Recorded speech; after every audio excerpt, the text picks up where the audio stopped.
Solomon is one of the most notable kings in biblical history, known for his unparalleled wisdom, immense wealth, and vast power. However, his life ended tragically, marked by deep regrets.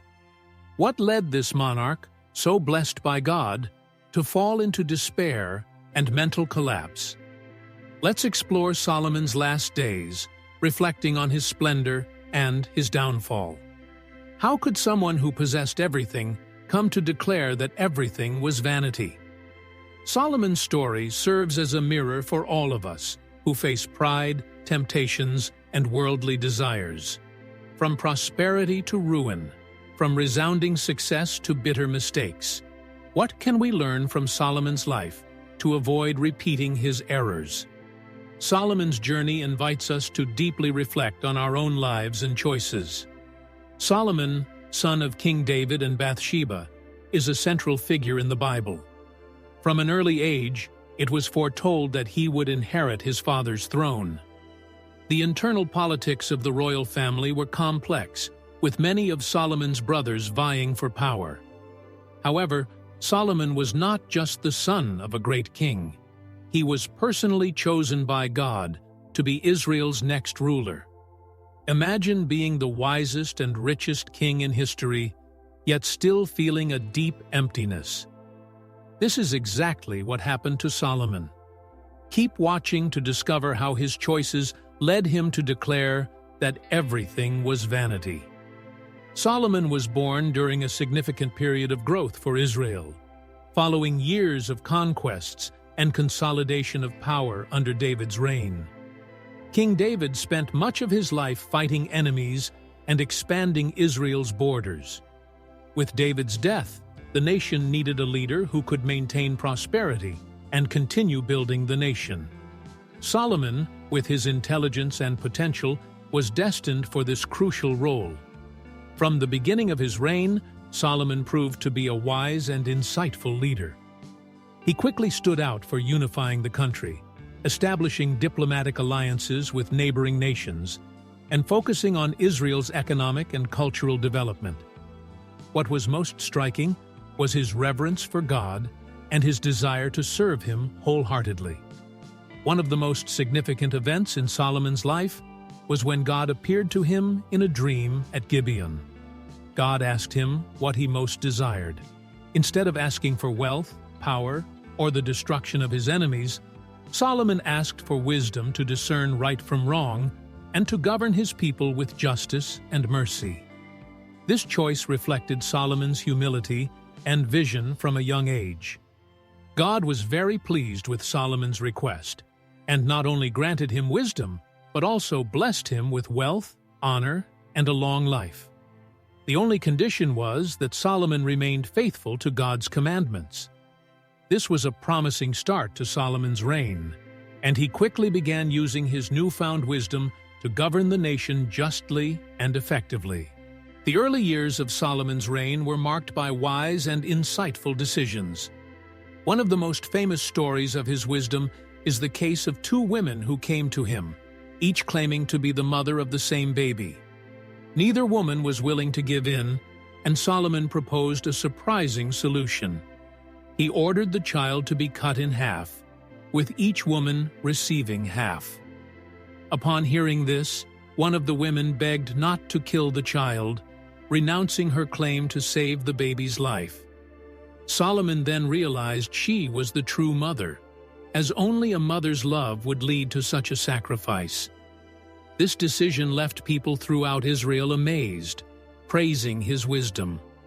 Solomon's wisdom extended beyond judicial decisions and was reflected in how he managed the nation and developed the economy. Under his leadership, Israel became a major commercial and cultural center. He established strategic trade routes, promoting economic prosperity and leading the nation into a golden era.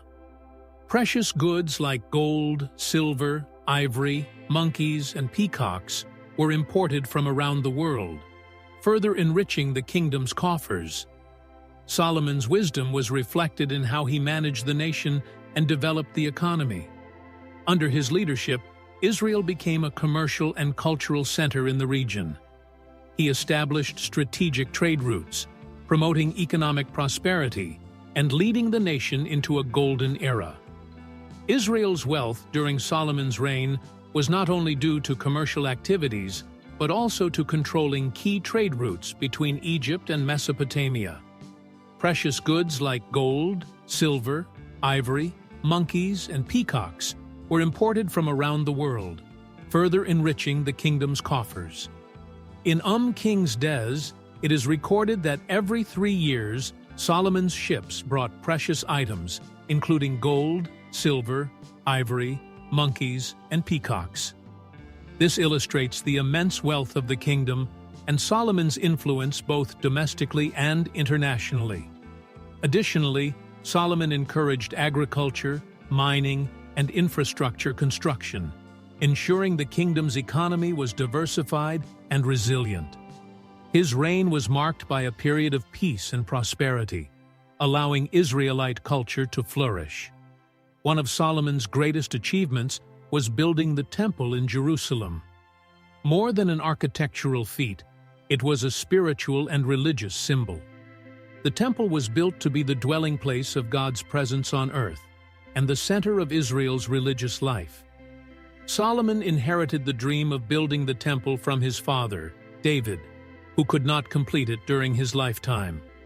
The construction took 7 years and used precious materials, including cedar wood from Lebanon, gold, silver, and bronze.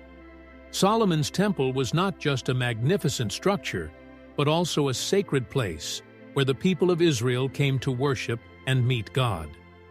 The temple also symbolized Israel's wealth and power, reflecting the prosperity achieved under Solomon's reign. When the temple was completed, Solomon organized an emotional dedication ceremony. He led the people in a solemn prayer, acknowledging God's greatness and asking Him to protect and hear the prayers of the nation of Israel. In this prayer, Solomon declared, "Lord, there is no one like you in heaven or on earth. You who keep your covenant of love with your servants, who continue wholeheartedly in your way." Kings 8, 23. The dedication of the temple was not only a significant religious event, but also a testament to Solomon's deep relationship with God early in his life. Despite his great achievements, Solomon could not maintain his loyalty to God throughout his life. His wealth and power eventually led him away from God, resulting in a spiritual decline. One of the main causes of this fall was his marriages to foreign women. Solomon had Setechentos wives and Trezentos concubines, many from nations such as Moab, Ammon, Sidon, and Heth. These marriages, often motivated by political alliances, led Solomon away from God. The wives brought their beliefs and practices of worshiping foreign gods, and Solomon became involved in idolatry. He built temples for gods like Astarte and Molech, which was a grave violation of God's commandments. Solomon's disobedience resulted in significant consequences not only for him, but for the entire kingdom of Israel. God warned Solomon twice about the dangers of straying from his commandments. God reminded him that idol worship and building altars for other gods were unacceptable. In Kings Nov, God declared that if Solomon and his descendants did not keep his commandments, he would cut Israel off from the land he had given them and reject the temple he had consecrated. Despite these warnings, Solomon did not change. His heart was led astray by his foreign wives, and he continued in idolatry. His loyalty to God weakened, and his heart was no longer fully devoted to God as before. The consequences of Solomon's fall impacted the entire kingdom. God declared that the kingdom of Israel would be taken from Solomon's hands after his death. In Kings 11, God said, "I will tear the kingdom away from you and give it to one of your servants."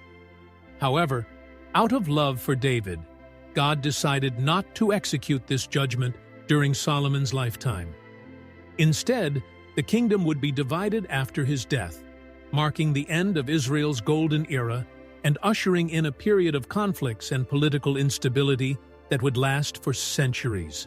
In the last years of his life, Solomon was consumed by regret and despair. Despite having achieved power, wealth, and fame, he realized that none of it brought true satisfaction. He concluded that everything was vanity. In the book of Ecclesiastes, Solomon shares his reflections, describing the futility of pursuing worldly things. He writes, "Vanity of vanities, all is vanity." This bitter confession reveals a man who, despite his accomplishments, felt empty. In Ecclesiastes, Solomon recounts that he sought satisfaction in wealth, pleasure, and wisdom, but found that none of it brought lasting happiness. He concluded that everything is vanity, just chasing after the wind. Even with great wealth and power, Solomon felt empty because he had lost his close relationship with God. Solomon's lament serves as a warning to all of us. He began his life with reverence for God and wisdom, but allowed the temptations of the world to lead him away from his faith. Life is not about material achievements or fame, but about a relationship with God and remaining faithful to His commandments. Solomon's spiritual decline affected not only him, but the entire nation of Israel. After his death, the kingdom was divided, leading to conflicts and wars. Solomon's experiences invite us to reflect on our own lives and the true wisdom of living in obedience to God. Did you enjoy learning more about Solomon's life? Don't forget to like, share, and subscribe to the channel for more biblical stories that can transform your life. Leave your comment about the most important lesson you learned today.